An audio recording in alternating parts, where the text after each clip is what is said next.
Good morning, children. Today we are continuing with the chapter, that is chapter number 3, Python libraries. And in Python libraries, we are having the next topic as the namespace in Python. Now, first of all, what do you mean by the namespace? Actually, namespace कौन होता है? Python names होते हैं, which are basically the identifiers or the variable names. मैंने आपको बताया था आपके वेरिएबल नेम्स जो होते हैं जिसके अंदर आप वैल्यू स्टोर करते हो, they all are called as my identifiers or they are called as my variable names. So these variable names or the Python identifiers are called as my Python name. Now what do you mean by namespace? क्यों use करते हैं हम इसका? This is used to distinguish different sections in a program. मेरे programme में अगर मान लो मैं लूप यूज कर रही हूँ या मान लो मैंने यूडीएफ का यूज करा है, मैं किसी भी चीज का यूज कर रही हूँ, तो डिफरेंट कैटेगरीज हमारे पास प्रोग्राम के अंदर बन जाती है. तो उस सेक्शन, उन डिफरेंट सेक्शंस को प्रोग्राम के अंदर मुझे वो डिफाइन करने के लिए, डिस्टिंग्विश करने के लिए मुझे क्या करना पड़ता है? नेम स्पेस की जरूरत पड़ती है, राइट? अब वो कहता है ये नेम स्पेस एक्चुअली मेमोरी में होता है. वो मेमोरी में मतलब इसको ऑर्गेनाइज कैसे करता है? हम इसको बोलते हैं actually the heap area in my memory. अब वो हीप का मतलब क्या है? Way to organize the elements. मतलब मैंने अपने प्रोग्राम के अंदर जो भी आइडेंटिफायर्स यूज करे हैं, आइडेंटिफायर सिर्फ एक नहीं है, क्योंकि आइडेंटिफायर मैंने आपको बताया कि different type of variables we have local and the global variables we have with us, we have actual parameters, formal parameters, function call, function definition, बड़ी सारी चीजें हमने लास्ट चैप्टर में पढ़ी थी. अब वो मेमोरी में जाके कैसे ऑर्गेनाइज होती है, that is called as my heap. तो हीप क्या हो गया? Way to organize the elements in the memory. अब एक्चुअली मेमोरी में किस तरह का नेम स्पेस क्रिएट होता है? वो कहता है कि जो भी हम बिल्ट इन फंक्शंस यूज करते हैं वो पहला मेरा नेम स्पेस होता है, क्योंकि वो ऑलरेडी पाइथन की, जब हम पाइथन इंस्टॉल करते हैं तो पाइथन को इंस्टॉल करते वक्त वो बिल्ट इन फंक्शन उसकी मेमोरी में पहले से आ जाते हैं. अब उन बिल्ट इन फंक्शंस को हम यूज कहाँ पे करते हैं? अपने मॉड्यूल्स में करते हैं. जो मॉड्यूल्स में यूज करती हूँ वो मॉड्यूल्स मेरा क्या होता है? ग्लोबल नेम स्पेस होता है. और इन मॉड्यूल्स के अंदर मैं क्या बनाती हूँ? फंक्शंस बनाती हूँ. तो ये फंक्शंस मेरे क्या कहलाते हैं? लोकल नेम स्पेस कहलाता है. So in actual sense we can say that there are 3 types of Python name spaces. अब वो कौन कौन से होते हैं? एक ग्लोबल होता है, एक लोकल होता है और एक आपका बिल्ट इन वाला होता है. अब एक्चुअली ये जब हम अपने प्रोग्राम को एग्जीक्यूट करते हैं या रन करते हैं, F5 प्रेस करते हैं जैसे आप, तो F5 प्रेस करते ही वो इन तीनों का लोकेशन या ये हीप मेमोरी कैसे जनरेट कर देता है. सबसे पहले क्या होता है? इंटरप्रेटर होता है. इंटरप्रेटर मेरे प्रोग्राम को स्टेप बाय स्टेप रीड करता है, लाइन बाय लाइन रीड करता है. जब वो लाइन बाय लाइन रीड करता है तो एक्चुअली वो क्या करता है? पाइथन का नेम स्पेस यानी कि ये एक 3 ब्लॉक वाला स्ट्रक्चर जो होता है वो मेमोरी में क्रिएट कर देता है. जैसे ही वो स्ट्रक्चर क्रिएट होता है वो सबसे पहले ये देखता है कि आपने कोई फंक्शन कॉल किया हुआ है. अगर आपने फंक्शन कॉल किया हुआ है तो वो क्या करेगा? उसके लिए लोकल नेम स्पेस क्रिएट कर देगा. फिर चेक करेगा वो मॉड्यूल आपने कोई वो करा है, बनाया हुआ है, मॉड्यूल के लिए वो क्या करेगा? ग्लोबल नेम स्पेस ले लेगा. और लास्ट हमारे पास क्या आता है? That is your built in functions आते हैं. जितने भी बिल्ट इन फंक्शंस होते हैं वो सारे इसके अंदर इनक्लोज होते हैं. अब एक्चुअली क्या हुआ? अगर हम ये कहें कि अंदर एक छोटा कमरा है, उसके बाहर एक और कमरा है, उसके बाहर एक और, अगर आप एंट्री करोगे तो सबसे पहले आउटर शेल में एंट्री करोगे. आउटर शेल मेरा कौन हो गया? बिल्ट इन नेम स्पेस हो गया, जिसको बार बार मैं बता रही हूँ, जो ऑलरेडी क्रिएटेड होता है. जब आप अपनी पाइथन को इंस्टॉल करते हो तो जितने भी आपके पास बिल्ट इन फंक्शंस होते हैं, मॉड्यूल्स होते हैं, वो ऑलरेडी क्रिएटेड होते हैं. तो यानी कि ये वो स्पेस है जो ऑलरेडी क्रिएटेड है. मॉड्यूल वाला क्या हो गया? जो पाइथन का प्रोग्राम आपने बनाया .py एक्सटेंशन से, that is called as your global namespace, and inside it you have the functions which is called as your user defined function for which you are having the local namespace. Now next topic is our module aliasing. Module aliasing का meaning क्या होता है? It means you want to give another name to the module. जब हम एक module को दूसरा नाम देना होता है तो हम लोग क्या यूज करते हैं? इस aliasing का यूज करते हैं. अब ये रीनेमिंग का मॉड्यूल, लेकिन इस मॉड्यूल को रीनेम केवल कब करते हैं? जब हम उस मॉड्यूल को कहीं किसी और मॉड्यूल के अंदर इंपोर्ट करते हैं. I've taken 3 examples over here. The first one is I've created a program test.py. मेरी ये मैंने प्रोग्राम बनाया है test.py नाम से, उससे सेव करा है मैंने. What I did is मैंने x is equal to 100 लिया. मतलब ये मेरा ग्लोबल वेरिएबल हो गया, बिकॉज ये और सारे फंक्शंस के ऊपर है. जब सारे फंक्शंस के ऊपर होगा तो at that time this will be called as my global variable. and it means that this variable can be accessed in this function also as well as in this function also. अब मैंने एक def मतलब function बनाया है UDF, add नाम से a, b मैंने 2 parameters pass किए, प्रिंट करा इन दोनों का सम, ऐसे ही मैंने प्रोडक्ट नाम का बनाया और इन दोनों का प्रोडक्ट मैंने वो करा, ठीक है, प्रोडक्ट फाइंड करा. So I created only one UDF that is called, एक मॉड्यूल बनाया और उस मॉड्यूल का नाम क्या रख दिया, test. Now I created one more module. मैंने कहा ना कि अभी हमें रीनेमिंग करनी है इंपोर्टिंग के टाइम पर. अब उसके लिए मुझे क्या करना पड़ेगा, एक नया मॉड्यूल क्रिएट करना पड़ेगा. मैंने लिखा इंपोर्ट क्या करो, टेस्ट को. मतलब मेरा ऊपर वाला जो मॉड्यूल मैंने बनाया था, मैंने उसको यहाँ पर क्या करा, इंपोर्ट करा. जब मैंने इसे इंपोर्ट करा, इस मॉड्यूल के अंदर मेरे पास जो कुछ भी होगा, जो ग्लोबल वेरिएबल, लोकल को मैं एक्सेस नहीं कर सकती, बट मैं ग्लोबल वेरिएबल को एक्सेस कर सकती हूँ. मैं अपने UDF को एक्सेस कर सकती हूँ. ये बात हमने लास्ट लेक्चर जो मैंने कल आपको बताया था, ये हमने उसमें पढ़ा था. अब मैंने लिखा इंपोर्ट टेस्ट. अब मैंने उसे कहा प्रिंट करो test.x को, यानी कि टेस्ट मॉड्यूल ये वाला हो गया. इसके अंदर किसकी वैल्यू को एक्सेस करना है, x की वैल्यू को, और x की वैल्यू उसमें कितनी थी, 100. तो वो मुझे आउटपुट वैल्यू क्या दे देगा, 100 दे देगा. नेक्स्ट लिखा है हमने कि test.add 10,20, यानी कि इस मॉड्यूल के एड फंक्शन को I am calling here by passing two parameters 10 and 20, जहाँ पे 10 जो है वो A के ले गया, 20 जो है वो B के ले गया. तो इसके अंदर मैसेज क्या लिखा हुआ था, प्रिंट करो the sum is equal to A plus B. तो आंसर क्या आ जाएगा, the sum is equal to 30. 10 plus 20 कितना हो गया, 30. Next time again I have called this function that is your test dot product into 10,20. अगेन वो मुझे क्या करेगा, इन दोनों का जो प्रोडक्ट होगा वो डिस्प्ले करके दिखा देगा. This is simple. I have imported my test module in my test 1 module. अब बात कर रहे थे हम लोग रीनेमिंग की, तो मैं रीनेम कैसे कर सकती हूँ, I have to give the command as import करो टेस्ट को एज m. अगर मुझे इस पूरे मॉड्यूल का नाम ही बदलना है तो हम लोग क्या लिखते हैं, import test as m. Means जहां जहां मैंने यहाँ इसको कॉल करने के लिए टेस्ट मॉड्यूल का नाम लिखा था, मैं उस टेस्ट की जगह पर क्या यूज कर सकती हूँ, m यूज कर सकती हूँ. I can say print m.x करो, तो it means I am talking, m का मतलब हो जाएगा I am talking about the test module. तो वो फिर से मुझे रिप्लाई वैल्यू क्या देगा, 100. नेक्स्ट टाइम मैंने बोला m.add करो, तो m का मतलब बार बार मेरा यहाँ क्या कंसीडर हो जाएगा, test. So I have change the name of my test module as m. ये पूरे मॉड्यूल को मैंने चेंज किया. There is one more way. अगर मुझे पूरे मॉड्यूल का नाम नहीं बदलना है, उस मॉड्यूल के अंदर के किसी भी वेरिएबल या किसी भी फंक्शन का नाम चेंज करना है, तो हम लोग क्या यूज करेंगे, फ्रॉम टेस्ट मॉड्यूल इंपोर्ट क्या करना है, x वेरिएबल को एज अ p इंपोर्ट करना है. मतलब मेरे पास यहाँ वेरिएबल का नाम क्या था, x, but I don't want to call this value as a variable as x, I want to call it as p.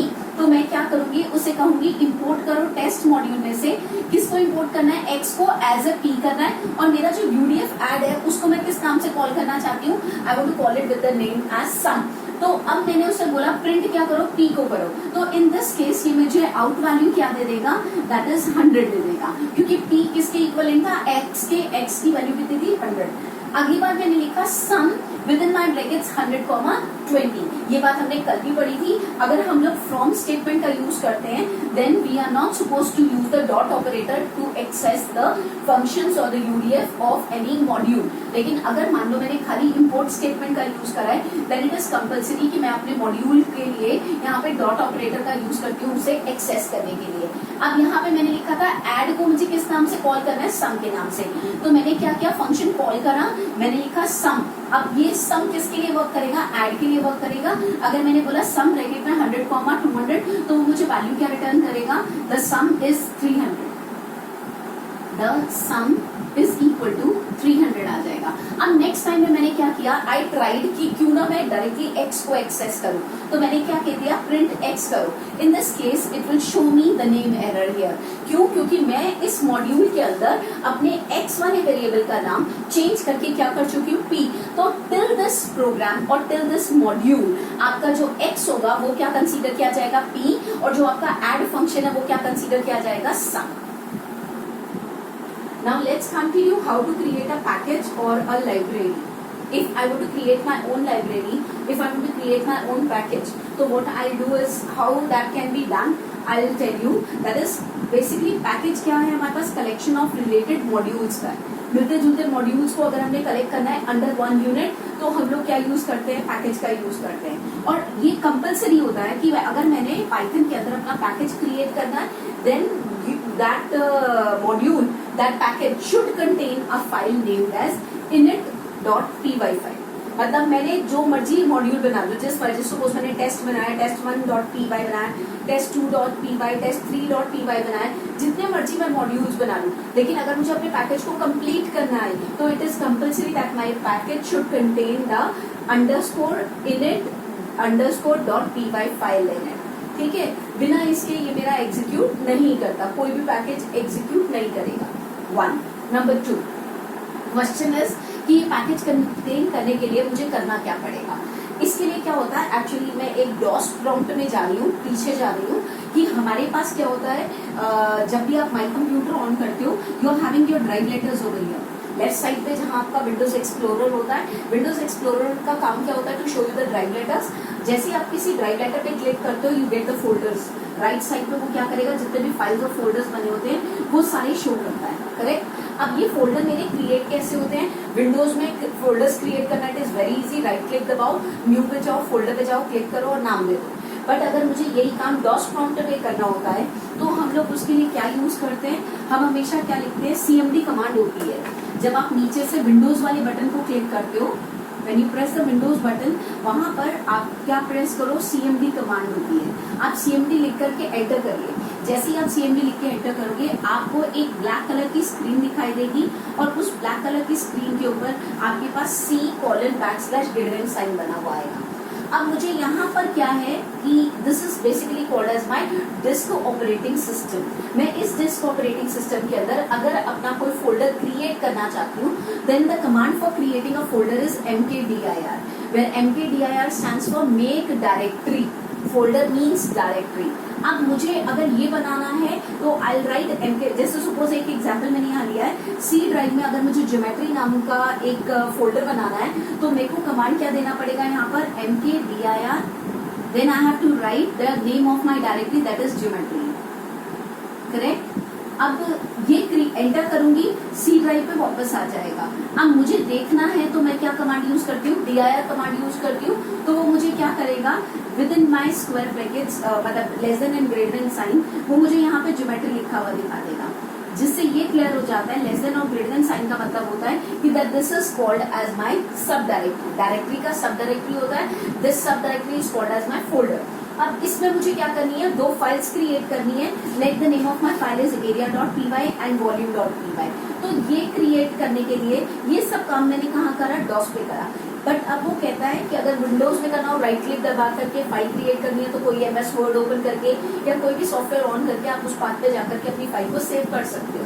लेकिन अगर ये सारे काम जो मैं यहाँ पे डॉस प्रॉम्प्ट पे कर रही हूँ या मैं विंडोज पे करती हूँ, instead of doing it on the Windows and all, I want to do it in my Python software. Python software के अंदर मुझे अपना पैकेज खुद क्रिएट करना है, तो मुझे सबसे पहले कमांड क्या देनी है, the first step for creating a package is create a directory called as geometry. मान लो मुझे अपना फोल्डर क्रिएट करना है, then I have to write the command. मेरा जो ट्रिपल प्रॉम्प्ट आता है, यहाँ पर ट्रिपल प्रॉम्प्ट आएगा, उस ट्रिपल प्रॉम्प्ट पे मुझे क्या करना है, जिसको आप पाइथन प्रॉम्प्ट भी बोलते हैं। पाइथन प्रॉम्प्ट पे आपको क्या लिखना है, इम्पोर्ट क्या करो, OS। OS का मतलब होता है ऑपरेटिंग सिस्टम।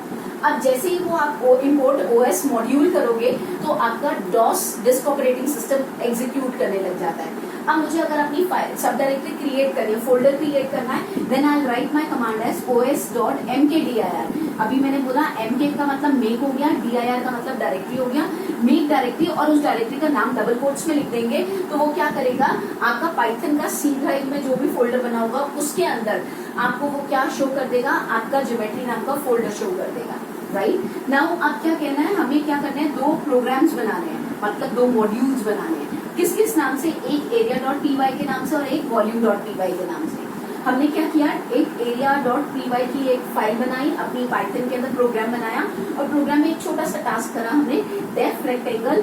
मैंने L,B लिया, जिसका मतलब है I want to calculate the area of a rectangle. Rectangle का एरिया कैलकुलेट करने के लिए मैंने कमांड दे दिया, रिटर्न करो L/B।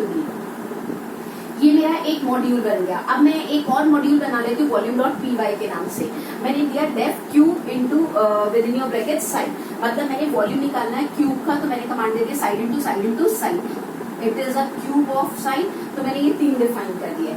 अब मेरे को ये 2 फोल्डर फाइल्स बनाने के अलावा ज्योमेट्री फोल्डर के अंदर मुझे इन 2 फाइल्स के अलावा ये वाली फाइल लिखनी कंपल्सरी है, क्रिएट करनी कंपल्सरी है। मैंने इस फाइल को क्रिएट करा, that is create one more file और अ programme with the name that is underscore init underscore dot py, right? अब मैंने उसमें कमांड क्या डिफाइन करा कि आपको इस वाले init वाले के अंदर आपने काम कहाँ से करना है, फ्रॉम एरिया मॉड्यूल में से आपने इंपोर्ट करना है रेक्टेंगल फंक्शन को और वॉल्यूम में से इंपोर्ट करना है आपने क्यूब फंक्शन को, राइट? अब मैंने अपना पैकेज इंपोर्ट करना है, हाउ टू यूज, सारे एट्रीब्यूट्स का यूज करके मेरे को इनिट भी यूज करना है, मुझे रेक्टेंगल भी यूज करना है, मुझे एरिया भी यूज करना है और ज्योमेट्री भी यूज करना है, मुझे अपनी थ्रू आउट ऊपर से लेकर नीचे तक का पाथ सारा डिफाइन करना है। तो मैं उसके लिए क्या लिखूंगी, मैं I create a file name as package dot P Y और मैं उसके अंदर कमांड क्या दूंगी, फ्रॉम ज्योमेट्री, मतलब मेरे इस फोल्डर में से आपने इंपोर्ट किसको करना है, एरिया और वॉल्यूम को करना है, यानी कि ये दो मॉड्यूल इंपोर्ट करने हैं आपने। मेरा एक मॉड्यूल क्या बना हुआ है, एरिया के नाम का, एक मॉड्यूल मेरा क्या बना हुआ है, वॉल्यूम के नाम का, लेकिन ये दोनों फाइल्स मेरी किस में प्रेजेंट है, ज्योमेट्री में। तो मुझे इसको इंपोर्ट करना है, मैंने command they the from geometry import क्या करो, एरिया एंड वॉल्यूम। अब मैंने जब उसको एग्जीक्यूट करना है तो मैं क्या लिखूंगी, प्रिंट करो एरिया डॉट रेक्टेंगल और ब्रैकेट में पैरामीटर पास कर दूंगी, प्रिंट वॉल्यूम डॉट क्यूब और ब्रैकेट में पैरामीटर पास कर दूंगी। जब मैं ये करूंगी तो वो मुझे इस केस का आउटपुट मुझे क्या दे देगा, दैट इज 200 दे देगा, because L into B करना था, और इस केस में वो मुझे आउट क्या कर देगा, 1000 आउट कर देगा, correct? This is how we can create the package in Python. My dear students, will continue this topic tomorrow.